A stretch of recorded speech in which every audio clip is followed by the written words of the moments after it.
So we start off Excon with a very exciting booth, ZF Group in India. Of course, with me, Mr. Akash Passey, President of ZF Group India and Head of Region India. Thank you so much, gentlemen, for sparing time for CV Magazine and Auto Components India. Very much welcome. Very good to catch you upfront in the morning as perhaps the first team interacting with you. Okay, That's right. Great. Yeah. Tell us about how the fiscal year 26 is shaping up. Q1 was not really great. A lot of mixed signals coming in, and we are looking at about 2 to 3% or 2 to 4% growth. Correct me if I'm wrong, over the next two fiscal cycles. Do you think that the upcycle from here on is one that is here to stay, and does that then put you in the driver's seat? First of all, great to interact with you. We're starting the day with you. Yes. And for me, things are happening in India. Right. And we need to be a part of that. Right. Technology is changing in India. Right. And we need to be a part of it. India is offering the maximum growth in the world at this stage. Right. And we as ZF need to be a part of that. So therefore, going to your question, our view here is very much long term. Right. Instead of just looking at quarters. And we firmly believe that next 5 to 10 years are going to define India. We see that everywhere. If I look around any city where I land, there are construction buildings coming everywhere, whether it is offices, apartments, there is road infrastructure coming everywhere. Metro has made life a bit of a mess, but eventually it is helping us. Yes. And I came here this morning from Taj over here by the metro because my car would take much more time to reach here and it's still on the way. We all while have I'm the standing here with yes. you. So the big picture Is intact. for India is intact. And what is adding to the big picture is that finally the urge by everyone to export is not left to a selected few. It's a reality. Right. And everyone is shaping for it. Right. And that is what makes ZF very meaningful, because we will offer the technology our customers want, we will offer the local products which our customers want, we will offer export footprint which our customer wants, we will offer reliability, and we'll offer the service in India and around the world for our customers. Right. So, yes, the quarter was a bit low. I fully agree. We all have so much expectations now with the way GDP is going. Yes. But I always try to say that if you go back in history, Right. there are years when you go up and there are years when you keep on going down. Right. There is nothing going down as of now. It's more or less flat. So that's a good sign. Right. The quarters were down, but we see already in quarter 1 of 2026 a lot of energy out in the automobile segment in the market, where all our customers, or most of them, are going with higher schedule. And that is very interesting for us, because it is showing that this, in a way, the things done by the government on infrastructure, but the GST foreplay always starts with consumer durables, but then it falls into the other parts of the business where we come in the automobile segment. Right. Fast car, two-wheelers have already started to see the effect. Yes. Construction equipment, equipment and commercial vehicle a little bit later than others, and that's why we feel that quarter 1 2026 to end the fiscal year will be a good one.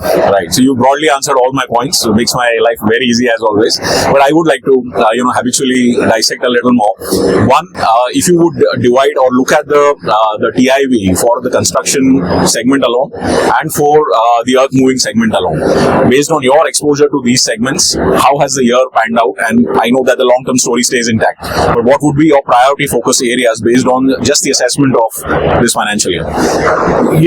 We are not yet and probably will never be the highest volume player. Okay. What we offer to customers is quality, what we offer is technology, what we offer is reliability, durability, and serviceability. Right. And therefore, we would still in the next at least 5 years be in the upper crust of 30% of or maybe the 30% layer of the construction equipment or earth moving equipment. Okay. Yeah. So with that, quarter will not have such a severe impact on us. Right. But a fiscal year would be extremely important. Right. Construction equipment and earth moving both have, in the eyes, underperformed a bit in the last couple of quarters. Right. That's how we look at it. Right. It's also been probably effect of elections. It's been government tendering. Yes. Slowdown in the big project spending. So that is now coming back. So I think that soon we will see the cycle back. What is important for us is that wherever technology is changing, we bring in the right product and we can come close to the customer expectation in terms of product cost, so that we could source things here, we could engineer things here, we could manufacture things here. Right. And even without you asking, I would like to say that our biggest confidence is that when we were here 2 years back, we had a booth of half the size. I was coming to that. Yeah. And today we are twice the size, with one of our most modern manufacturing 4.0 factory, only for construction equipment, now running in Coimbatore since June this year. Right. So that shows our commitment of what we are going to mean to our customers in future. Right. Since you've brought up Coimbatore, the money question, obviously, you've stressed a lot on localization for India, from India, for the globe, and the display around here is a testimony to that. Tell us about the mix that you have, because you are touching upon RMC mixers, you all are touching upon wheel loaders, you are touching upon backhoe. So, why is this mix the perfect mix for you, perhaps? Let me take this. So, our motto here is the future of construction. And as Akash said, we see a very promising future in India, and especially for the products we are displaying here. That was also the first we localized in Coimbatore. So backhoe loader obviously is still one of the biggest markets in India, and we had to follow our customers, because this is important to understand that we always follow our customer needs, and this is in this case really made in India, for India and global, for export. So to start, you see back here the backhoe loader driveline was the most obvious, but also wheel loader is coming, and therefore we tried to localize power shift transmission technology first, so basic power shift transmission technology together with a new Excon. So that is also coming now out of Coimbatore, and obviously for all infrastructure projects you need concrete, and therefore the concrete mixer is another logical extension of that. And I think this is a really good start, and in the future we are set in Coimbatore to even enlarge this portfolio, really always depending on our customer needs and the market needs, how they develop. And I think it's very important to also look not only on the products itself, I said in the beginning to you, we are an intelligent system supplier. That means not only product 1 and B, A and B, but the whole system, including software, including drive control units, brake-by-wire systems, and also, if needed, environment detection, radar system, and so on. Everything is available through ZF, and everything we can localize if the customer needs it. Right. So when you say if the customer needs it, I'm sure the customer wants it, and that's why you have a portfolio. Obviously, you have a foresight that is well known in the market. You work 5 to 10 years ahead of the market actually demanding a product. So tell us about your customer mindset. Is India ready for integrated solutions, or it's still looking at silos? That's a good question. I must tell you that I have to give you this reflection. Yes. If you look at this exhibition, most of the big players in the construction equipment industry are not local. Yes. They are global. Yes. If they are global, then we also see over the years more and more their focus and base is shifting to India. Right. For a number of them. Right. Sometimes even coming close to the parent company.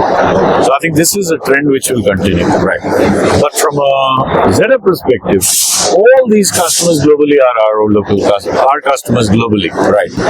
And therefore, we are a natural choice for our customers who are there in the globe, also in India, Right. provided, as he said, we can meet their expectations.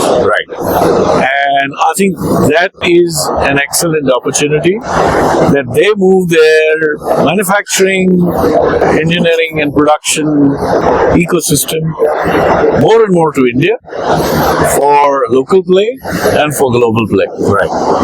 And we, as their important partners and suppliers, follow them with the same footprint. Right. And therefore, the investment in a large plant. Right. Therefore, the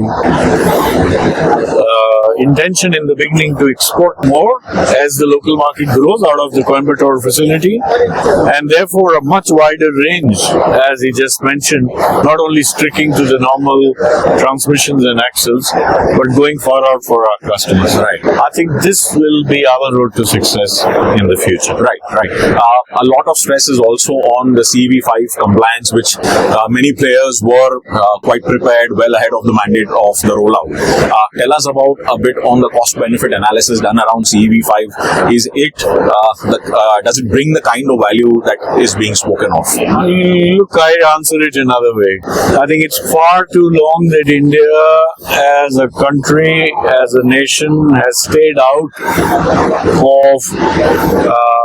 of collaborating and having more synergies with what is out there in the globe. Because we are a high volume, Yes. high population market. Right. We have a strong domestic economy, and therefore we have our own needs. Right. But I mean, if you have to move to the next steps, you need to amalgamate with what is happening around the world. Right. Yeah? Right. So therefore, I think any policies coming which bring us closer to the global norms is very interesting. Right. They might have a short-term impact, but long-term they are good, because then it is easier for India to have those products here because they are also running in the globe, and you can make them here for the globe, and therefore you get them also for India at the cost where the Indian economy justifies. Right. So therefore, all these changes, and we know in construction equipment industry, all these policies are actually coming in the end. Right. It starts with other industries, comes down to two-wheeler and passenger car first, Yes. then it follows commercial vehicles, and in the end it trickles down, and rightly so, because most of the construction equipment is in an enclosed area, Right. or mines, or open pit, or closed, or whatever it is. Right, right. So I think it's a step in the right direction. I'm also part of the ICEMA, one of the key panels there on manufacturing, as a co-chair, and I see that more and more of our customers customers are wanting that in India, they are supporting that norms come in. Right. Which at least will bring the level of quality produced here to a global basis much higher than what was there. Yeah. It will put the demand for technology, Right. and I think all these things are going to be very favorable for us with the ZF 100 plus years experience we have in this industry. Right. We move to the final leg of questions. In fact, just a couple now. Since you bring up how India is bridging the gap with the global market benchmarks, obviously the organic question is, what is the export potential from the India market, and which are the markets of interest? How are you serving the export aspirations of ZF as a whole group? So, 40% of our business in India today is export. Right. It's not the biggest, it's not the smallest. Right. And we are growing at least at 5% plus every year. Okay. But to answer your question, if we go back to the construction equipment facility put in construction in Coimbatore, yes. it is in SEZ, Special Economic Zone, yes. which is meant for exports. Next to it, for 17 years, we've had this large, big plant, world's largest out of China for making windmill gearboxes. Yes. Everything in the beginning was exported. Then, even this year, 15% will be local. 85% will be exported. Right. Every known player in the world in Europe, in US, is seeking products from here because the quality this plant offers is as good or better than, I would even say, some of our plants in Europe. Right. Coming back, next year, the gearbox factory of our windmill business next to our construction equipment premises is going to be 45% from 15% local supply. Okay. And probably the year after, already over 50%. This is how change happens. Right. So, it's the same on the construction equipment side. We use the benefits of the cost structure here, of probably sourcing here, localization here, and produce them here. Most of what we make from this plant is being exported to global customers, and then it comes back here. That as the local market grows, our share keeps on increasing. Right. A very pointed question just to end. Okay. Mr. Sakthikumar is here already. Okay. Now, just an alternate powertrain strategy. Is it going to be driven by e-mobility, and compared to the not so successful consumption by the market in the European market, for example, how is the e-mobility or alternate drivetrain program poised in India? I mean, I can take this maybe as a first step. The e-mobility market is very driven in Europe by regulations. So maybe if there are coming regulations for inner city areas or zero emission restricted areas, I think we will have a faster development for e-mobility. But the good thing again is that ZF can provide all the bits and pieces you need. May be electrification, full electrification, maybe CVT technology. So really up to our customers what they see in the future. Right. I will let you gentlemen move towards your... Yes, and I just want to add to that on electromobility. Yes. There's no running away from it. Right. It will happen in India. We already are at a lower base, so we can't compare ourselves with Europe. Right. But anything which is low in tonnage, which is closed pit area or open pit but closed area, electromobility will work in construction equipment also, and we can already see some examples not only in Europe but startups in India. A yes or no answer, just to end it very quickly, on the cost of debt restructuring that is being spoken of, just to set the record straight. Will that have an impact on India programs? I think standalone in India, all our businesses are profitable. We have a positive cash flow. Right. And wherever the need is, I have not found the group lacking in making those investments or decisions for India. We'll end on that high. Thank you so much, as always, for a candid interaction. Thank you. Thank you. Please have a great rest of. See you again.